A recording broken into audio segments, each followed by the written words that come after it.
কে এটা? দেখি দেখি। একটু কম বাজেটে ভালো একটি হোটেল খুঁজছিলাম। পূর্ব ধারণা না নিয়েই চলে আসি হোয়াইট অর্কিড সাফায়ারে। রাজ্য চলেছে আপন মনে নতুন এই হোটেল এক্সপ্লোর করতে। বাইরে থেকে ছোট মনে হলেও ভিতরে ঢুকে আমার ভুল ভাঙে। বেশ বড় আর পরিপাটি করে সাজানো। অল্প জায়গা কিভাবে ব্যবহার করতে হয় তাদের কাছ থেকে শেখা যেতে পারে।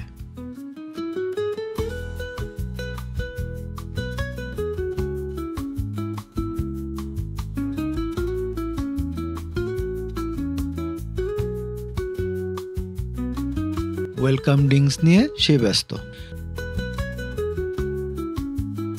রুম পেতে আমাদের অপেক্ষা করতে হয়েছে অনেকক্ষণ, কিন্তু রুম আমাদের অনেক পছন্দ হয়েছে। প্রয়োজনীয় সব কিছু সারি সারিভাবে সাজানো। বড় একটি স্মার্ট টিভি ছিল রিডিং টেবিলের পাশেই।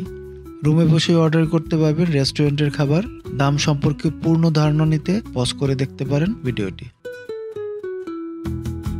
কমপ্লিমেন্টারি হিসেবে ছিল 2 বোতল পানি, চা, কফি। পানি গরম করার কেতলিটা আমার অনেক ভালো লেগেছে। স্টোরেজ যথেষ্ট ছিল, যে কোনো ফ্যামিলির জন্য গুড এনাফ।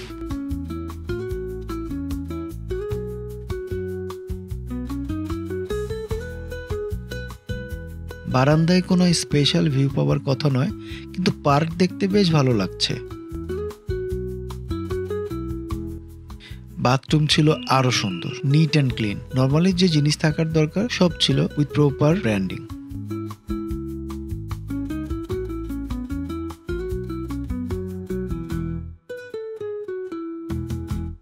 পরদিন সকাল মানেই কমপ্লিমেন্টারি ব্রেকফাস্ট। বাবু অবাক হয়ে কি যেন দেখছে। এদের ইন্টেরিয়র লুক চোখে পড়ার মতো। একটা পশ আর 5 স্টার ফিল দিবে। খাবারের আইটেম কম ছিল না, চলুন দেখে আসি।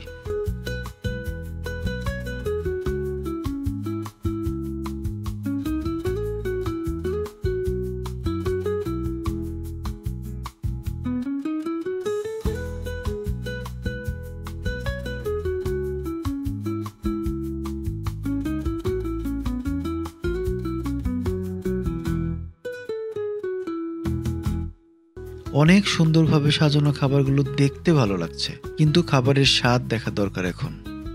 বাবু তো কেক নিয়েই খুশি। আমি নিয়েছিলাম চিজ অমলেট। এটা অনেক বেশি মজার ছিল। সব খাবার অনেক টেস্টি ছিল। Chicken paste. আমি আর বাবুর আম্মু খিচুড়ি ট্রাই করেছি, অনেক মজা। ডেজার্টের ফিরনি না বললেই নয়, কি যে মজার ছিল। এক কথায় অল গুড। সে সুইমিং না করলেও একটু ভাব নিতে চায় পুলের পাশে বসে। আমি ভেবেছি পুল এরিয়াটা ভালো হবে না, কিন্তু শুরুর কথা মনে আছে?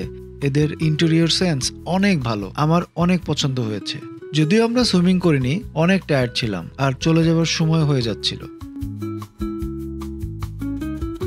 আজ এ পর্যন্তই। ভালো থাকুন সবাই। টাটা।